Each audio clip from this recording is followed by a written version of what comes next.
মহারাজ বিক্রমাদিত্য, শুনেছি আপনি খুব বিদ্বান, বুদ্ধিমান, বিচক্ষণ ব্যক্তি, অথচ আপনি বোকার মতো চুপচাপ আমাকে কাঁধে নিয়ে হেঁটে যাচ্ছেন। আমি বরং আপনাকে একটি গল্প বলি। গল্প শুনতে শুনতে পথ চললে আপনার পথশ্রমের কষ্ট লাঘব হবে। আর গল্পের শেষে আমি আপনাকে একটি প্রশ্ন করব। আপনি যদি প্রশ্নের সঠিক উত্তর জেনেও চুপ করে থাকেন, তাহলে সঙ্গে সঙ্গে আপনার মাথা শত খণ্ডে বিভক্ত হয়ে যাবে। আর যদি সঠিক উত্তর দেন, তাহলে আমি আবার সেই গাছে ফিরে যাব। এবার আমি আমার গল্প শুরু করছি, শুনুন মহারাজ। বহুকাল পূর্বে কমলাপুর নামক এক রাজ্যে হেমগুপ্ত নামে এক বণিক বসবাস করতেন। বিভিন্ন দেশে বাণিজ্য করে তিনি প্রভূত সম্পত্তির অধিকারী হয়েছিলেন। একদিন তিনি হেমকূট নগর থেকে বাণিজ্য করে নিজ দেশে প্রত্যাবর্তন করছিলেন। ছাড়ো, ছাড়ো আমাকে। ছাড়বো? ছাড়বো? তোকে ছাড়বো? অনেকদিন তককে তককে ছিলাম, ব্যাটাকে আজ একলা পেয়েছি। চুপ চুপ, একদম চেঁচাবি না। টাকা দে, টাকা দে, না হলে একেবারে মেরে ফেলে দেবো। বিশেষ করো, কিছুদিন আগেই তোমার বাবা মারা গেছে। আমার কাছে এমন এক পয়সাও নেই যে দেব। ওরে বাবা, এই তো এক পয়সা দেখাচ্ছে রে। এই ওইসব এক পয়সা নয় রে, পুরো 1000 স্বর্ণ মুদ্রা দে, নয়তো। অত কথা বাড়িয়ে কি হবে? কি বলতো? কি জানি, কিন্তু দেখে তো বেশ অর্থবান বলেই মনে হচ্ছে। তোমরা একটা বাচ্চাকে এইভাবে মেরে ফেলছো, তোমাদের মনে কি একটু মায়া দয়া নেই? এই ছেলেটির পিতার জন্য আমাদের অনেক লোকসান হয়েছে, প্রচুর ক্ষতির সম্মুখীন হয়েছি আমরা, তাই একে আমরা মারছি। কিন্তু এই ছেলেটির বাবা তোমাদের কি ক্ষতি করেছে? আর তোমরাই বা এর পিতার সাথে বোঝাপড়া না করে এর সাথেই বা কেন এরকম দুর্ব্যবহার করছো? কয়েক বছর আগে এই ছেলেটির বাবা বাণিজ্য করবে বলে আমাদের কাছ থেকে 1000 স্বর্ণ মুদ্রা ধার নেয়। বেশ কিছুদিন আগে থেকে ছেলেটি বলছে যে ওর পিতা মারা গেছে। এখন নিয়ম অনুযায়ী বাপের ঋণ ছেলেকে পরিশোধ করতে হবে, কিন্তু ছেলেটা এখন তা দিতে অস্বীকার করছে। আমি কি করে দেব? আমার কাছে তো একটা পয়সাও নেই। এই, বেশি কথা বাড়িয়ে লাভ নেই, মেরে ফেল বেটা। দাঁড়াও, ওকে মারার আগে আমার একটা প্রশ্নের উত্তর দাও। বলুন, কি আপনার প্রশ্ন? বাচ্চাটিকে মারলে তোমরা তোমাদের 1000 স্বর্ণ মুদ্রা পেয়ে যাবে তো? না, তা পাবো না, কিন্তু গায়ের জ্বালা তো কিছুটা হলেও মিটবে। আর যদি অন্য কেউ এই বাচ্চাটির হয়ে 1000 স্বর্ণ মুদ্রা তোমাদের দিয়ে দেয়, তাহলে তোমরা কি করবে? কে দেবে এত অর্থ? আপনি? আমার প্রশ্নের উত্তর কিন্তু এখনো পেলাম না। টাকা পেলে আমরা বাচ্চাটাকে ছেড়ে দেব। বেশ, এই নাও, এতে 1100 স্বর্ণ মুদ্রা আছে, ধরো। আশা করি এতে তোমাদের ক্ষতি পুরোপুরি মিটবে। যাও এখন। কাঁদিস না। তোর বাড়িতে কে কে আছে? কেউ নেই, আমি একা। শোন, আজ থেকে আমি তোর বাবা। আমি তোর নাম দিলাম সুবুদ্ধি। আমার সাথে আমার বাড়ি চ, আমার সাথে আমার বাড়ি চ।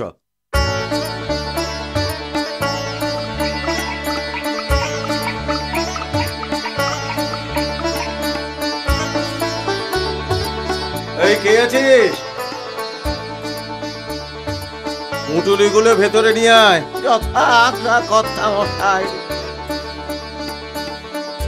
আয় বাবা সুবুদ্ধি, আয় ভেতরে আয়। ক্ষেমা বণিক হেমগুপ্তের স্ত্রী, অত্যন্ত কোমল স্বভাবের রমণী, কিন্তু দুঃখ এই যে এখনো পর্যন্ত নিঃসন্তান। প্রণাম কর্তামা। কি খবর রে দাসী? আগে কর্তামশাই বাণিজ্য সেরে ফিরে এসেছেন, আর এসেই তিনি আপনার খোঁজ করছেন। সে কি রে দাসী, তিনি বাণিজ্য সেরে ফিরে এসেছেন? এসো এসো, দেখো কাকে এনেছি। এ কে স্বামী?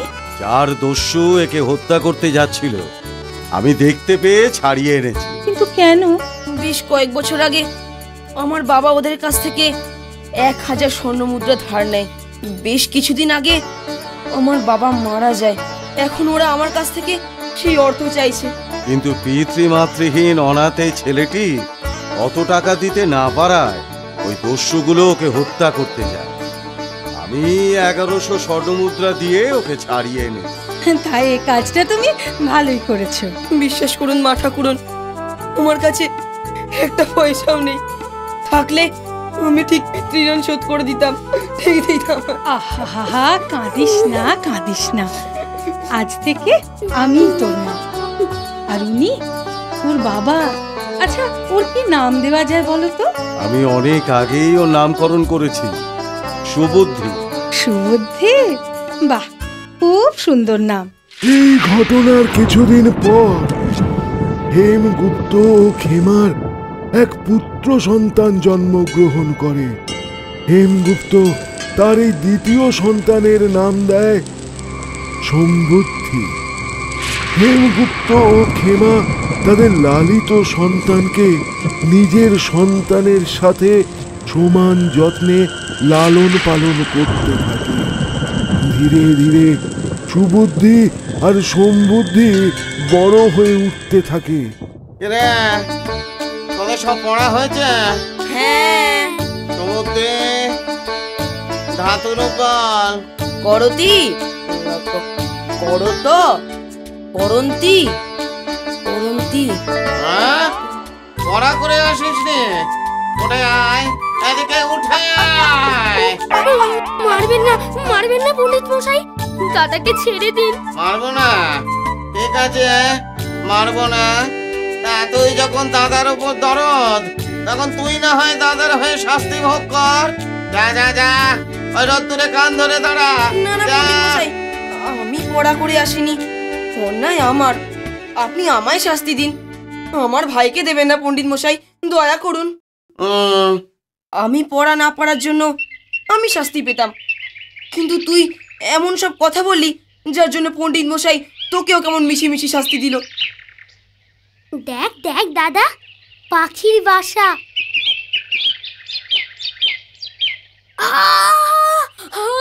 দাদা রে, ভাই রে, কি হয়েছে?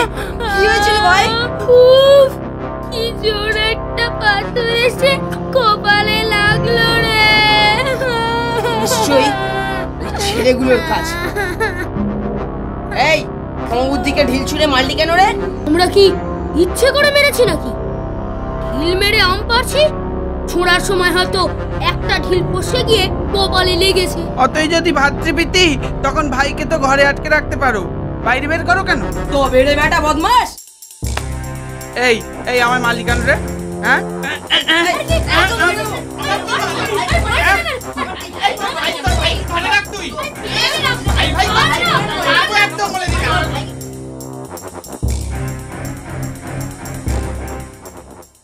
ছি বাবা, ওরকম করে কেউ মারামারি করে? তোমার বাবা একজন মস্ত বড় বণিক, রাজামশাইয়ের কাছে তার কত খাতির, আর তুমি এরকম ভাবে মারামারি করলে লোকে কি বলবে বলো তো? আমি এমনি এমনি মারিনি মা, দেখেছো ওরা ঢিল মেরে ভাইয়ের কপালটা কেমন ফুলিয়ে দিয়েছে। আহা, ওরা কি ইচ্ছে করে মেরেছে? আম পাড়তে গিয়ে একটা ঢিল ছিটকে লেগে গেছে। এইবার খেলতে যাও, কিন্তু দেখো যেন আবার মারামারি করো না। কে কে? আমি গো, আমি তোমার স্বামী। বাবা, এত তাড়াতাড়ি বাণিজ্য থেকে ফিরে এলে যে বড়? সমস্ত দ্রব্য দ্রুত বিক্রয় হয়ে গেল যে। আচ্ছা, বললে না তো আমার দেয়া উপহার তোমার পছন্দ হয়েছে? হ্যাঁ, খুব। কিন্তু হঠাৎ এত বহুমূল্য উপহার, কি ব্যাপার? এবারের বাণিজ্যে সমস্ত দ্রব্য প্রায় 4 গুণ লাভে বিক্রয় হয়েছে, সেটাই ব্যাপার।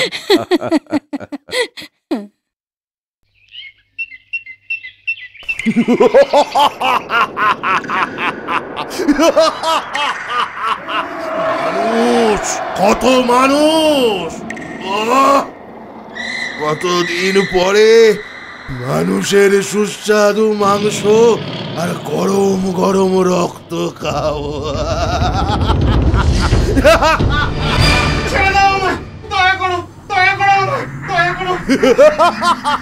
ছেড়ে দেব, তোকে ছেড়ে দেব? আরে মূর্খ, ছেড়ে দেব বলে তো আমি তোকে ধরিনি। আজ আমি তোকে খাবো। দয়া করো, ঘরে যে আমার স্ত্রী পুত্র আছে, আমায় তুমি না খেয়ে ছেড়ে দাও, ছেড়ে দাও, ছেড়ে দাও। কতদিন ওই মানুষের মাংস খাইনি, আজ খাবো, খাবো সুস্বাদু মানুষের মাংস খাও।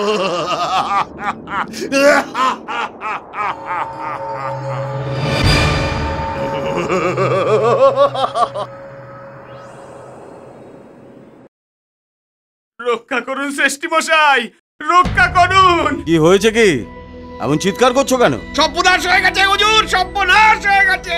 আমাদের নগর প্রান্তে যে জঙ্গল আছে, সেখানে এক ভয়ঙ্কর রাক্ষসের আবির্ভাব ঘটেছে। রাক্ষসটা চরণকে আমাদের চোখের সামনে খেয়ে নিয়েছে। সে কি, তোমরা কিচ্ছু করলে না? অত বড় রাক্ষস, আর আমাদের হাতে কোনো অস্ত্র শস্ত্র নেই যে আক্রমণ করব। আপনি নগরের শ্রেষ্ঠী, তাই প্রথমেই আপনার কাছে এসেছি হুজুর। হ্যাঁ শ্রেষ্ঠী বানাই, আপনি আমাদের বাঁচান। ঠিক আছে, ঠিক আছে, আমি এক্ষুনি সৈন্য বাড়াচ্ছি। তোমাদের মধ্যে কেউ একজন তাদের সাথে গিয়ে রাক্ষসকে দেখিয়ে দেবে। ঠিক আছে শ্রেষ্ঠী বানাই, ঠিক আছে। এই কে আছিস? সৈন্যদের প্রস্তুত হতে বল। কোথায় কোথায় সেই রাক্ষস? এই তো এইখানে ছিল।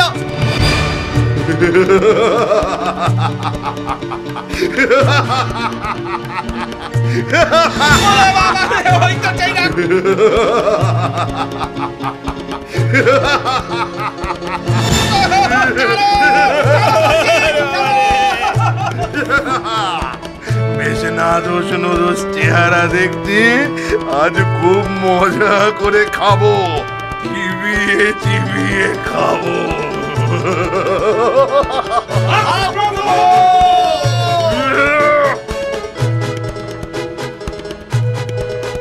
সর্বনাশ হয়ে গেছে, সব সৈন্য এমনকি সেই লোকটাকে পর্যন্ত রাক্ষসে খেয়ে নিয়েছে। আমি কোনো রকমে প্রাণ নিয়ে বেঁচে ফিরেছি। সে কি, এ তো বড় ভয়ঙ্কর কথা। এখন তো তাহলে সব কথা মহারাজকে জানাতে হবে। একমাত্র তিনি যদি এই ব্যাপারে কোনো সমাধান বের করতে পারেন। চলো চলো, আমরা বরং মহারাজের কাছেই যাই।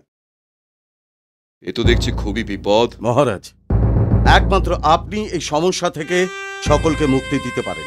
আপনি আপনার বিশাল সৈন্যবাহিনী নিয়ে বরং সেই ভয়ঙ্কর রাক্ষসের সঙ্গে যুদ্ধ করুন। আমার স্থির বিশ্বাস, বিশাল সৈন্যবাহিনীর কাছে রাক্ষস যুদ্ধে পরাজিত এবং নিহত হবে। বেশ, তাই হবে। আমি নিজে সেই সৈন্যদের পরিচালনা করব।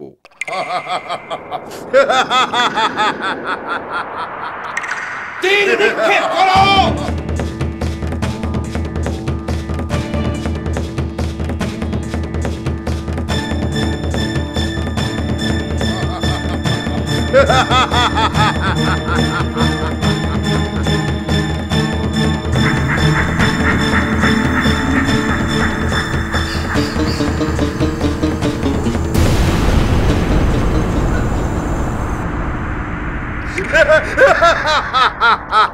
কি মহারাজ, যুদ্ধ করে আমাকে মারার শখ মিটেছে তো? আমি পরাজয় স্বীকার করছি। আমার বেশিরভাগ সৈন্য মারা গেছে। এখন যে কোনো মুহূর্তে কোনো শত্রু রাজা আমার রাজ্য আক্রমণ করে সবকিছু তছনছ করে দিতে পারে। তোমার কাছে আমার একটাই অনুরোধ, তুমি এইভাবে এত মানুষ খেও না। আমার রাজ্য যে জনশূন্য হয়ে যাবে। ঠিক আছে রাজা, আমি তোমার কথা মতো রোজ এত মানুষ খাবো না, আবার তোমার রাজ্য পাহারা দেব। কিন্তু তার বদলে আমার একটা শর্ত তোমায় মানতে হবে। বলো রাজন, মানবে? হ্যাঁ, আমি তোমার যে কোনো শর্ত মানতে প্রস্তুত। বলো। কি তোমার শর্ত? বেশ রাজা, শোনো তবে। তুমি প্রত্যহ বিবিধ ভোজ্য বস্তুর সাথে একটি করে মানুষ আমার কাছে পাঠাবে। বেশ, তাই হবে। কিন্তু সাবধান, একদিনের জন্য যেন ভুল না হয়, তাহলেই কিন্তু তোমার রাজত্ব বাইরের কোনো শত্রু নয়, আমি তছনছ করে দেব। না না, মনে থাকবে, অবশ্যই মনে থাকবে। তাহলে কাল থেকেই পাঠানো শুরু করো। এরপর প্রত্যহ নিয়ম করে বিবিধ খাদ্য বস্তুর সাথে একটি করে মানুষ রাক্ষসের কাছে পাঠানো হতে লাগলো। আমার একমাত্র ছেলে আজ রাক্ষসের পেটে যাচ্ছে। ভগবান, এই দিন দেখার জন্যই কি তুমি আমায় এতদিন বাঁচিয়ে রেখেছিলে? আমি তোকে কিছুতেই যেতে দেব না। ওগো, তোমরা বরং আমাকে তার কাছে পাঠাও, কিন্তু আমার ছেলেকে ছেড়ে দাও গো। ওগো, আমার ছেলে চলে গেল গো, আমি কি নিয়ে বাঁচবো গো? কেঁদো না খুড়িমা, কেঁদো না। কেঁদে আর কি করবে বলো? আজ তোমার ছেলে গেছে, কাল হয়তো আমার স্বামী যাবে। আমরা তো মরে বেঁচে আছি গো, মরে বেঁচে আছি। ভগবান কি সত্যিই পাষাণ? এত লোকের করুণ কান্না কি তার কান অবধি পৌঁছায় না? এক পক্ষকাল হয়ে গেল আমার ছেলেটা গেছে, কিন্তু আজও শোকে আমার বউ পাথরের মতো হয়ে আছে।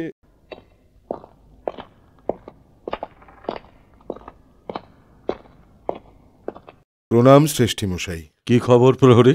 মহারাজ এই আদেশনামাটি আপনাকে পাঠিয়েছেন। কই দাও। আমি আসি তবে। প্রণাম। কি খবর স্বামী? কাল আমাদের বাড়ি থেকে আমার এক ছেলেকে সেই রাক্ষসের কাছে পাঠাতে হবে। না, আমি কি নিয়ে বাঁচবো তাহলে? দরকার হলে আমি যাব, কিন্তু আমার দুই ছেলের কাউকেই আমি সেই রাক্ষসের কাছে পাঠাতে পারবো না। এ রাজাদেশ অমান্য করার কোনো উপায় নেই। কি হয়েছে মা, কাঁদছো কেন? রাজার আদেশনামায় এসেছে বাবা, কাল তোমাদের মধ্যে থেকে কাউকে সেই রাক্ষসের কাছে যেতে হবে। বেশ, তবে আমি যাব। না, আমি যাব না। কাল রাক্ষসের কাছে আমি যাব না। কাল রাক্ষসের কাছে সমবুদ্ধি যাবে, এটাই আমার নির্দেশ।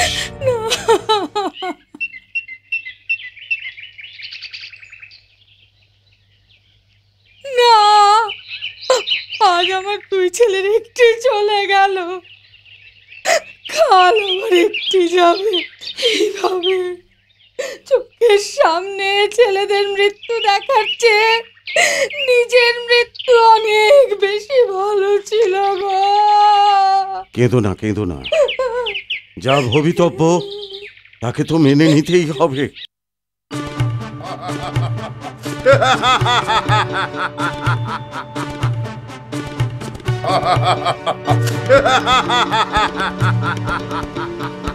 দাঁড়াও রাক্ষস, তুমি ওকে খেও না, আমায় খাও। না না রাক্ষস, তুমি আমায় খাও। আমি তো রোজ একটা করে মানুষ খাবো বলেছিলাম, কিন্তু আজ তোরা দুজন, কি ব্যাপার? আমি সুবুদ্ধি। সম্পর্কের দিক দিয়ে আমরা দু ভাই। একদিন পিতা আমাকে মৃত্যুর হাত থেকে বাঁচিয়েছিলেন এবং আমাকে দত্তক নিয়েছিলেন।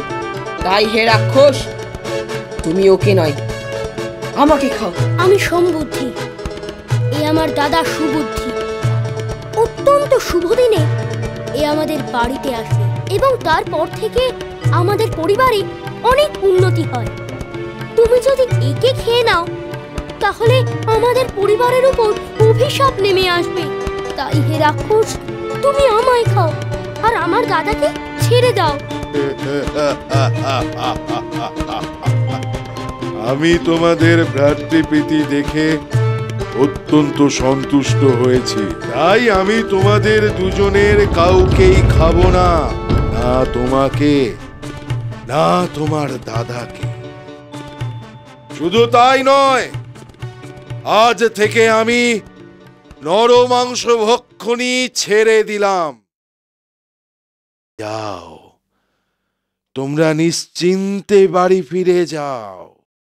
আচ্ছা রাজন, বলো তো, সুবুদ্ধি আর সমবুদ্ধি এই দুজনের মধ্যে কে বেশি মহান? বেতার, এই দুজনই সমান মহান তাদের সদ্গুণ আর মহান আদর্শের জন্য। তবে রাক্ষসও মহান হন, কারণ সে তার ভয়ানক নরখাদক চরিত্র ত্যাগ করে আরো মহান হল। মহারাজ, আপনি একদম সঠিক উত্তর দিয়েছেন। তাই আমি চললাম মহারাজ, আমি চললাম।